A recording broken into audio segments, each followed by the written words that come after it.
If you have not seen The Boys from seasons 1 to 4, I highly recommend all of them. They're fantastic. I mean, the fourth season started off a little bit slow. It was okay, but then it started getting better and better and better, and a hell of a lot better.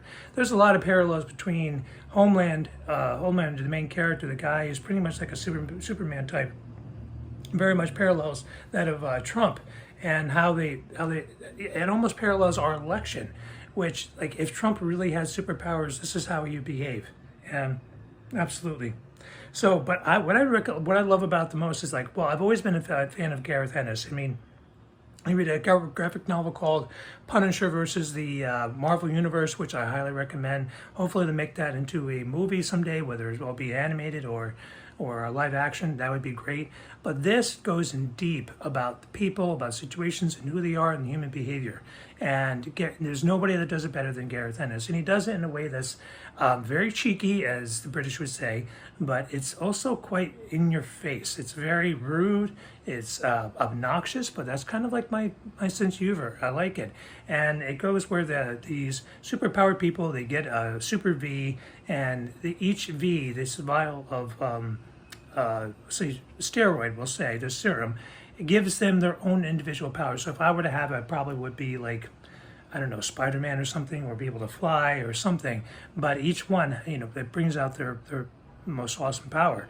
And so, well, they kind of get out of hand. They're being controlled by this huge corporation named Vaughn. And so they kind of use it to a way to get into politics. They use it to a way to get into lots of things, including like buying products, buying certain goods, and they just have a huge control, like a huge talent all over the world. And so the boys are here to try to stop them, and most of them are humans. Some have superpowers, but they use their intellect in order to defeat them. And it's just in your face all the time. A lot of let's say sexual innuendos. There's a lot of sexual tension. There's a lot of violence. I highly do not recommend it for kids. Definitely for somebody super mature. I would say even over 21. But it's super good storytelling. And I love the characters a lot.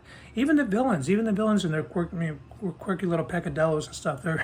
They kind of move the story along. It's really good stuff. I mean, even when it gets tense, it's like the tension's very palpable.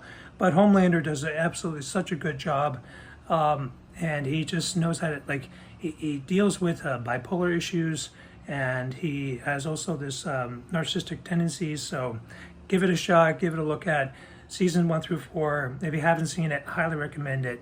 Go at it, and don't binge watch. One show a week or so. It'll do the job.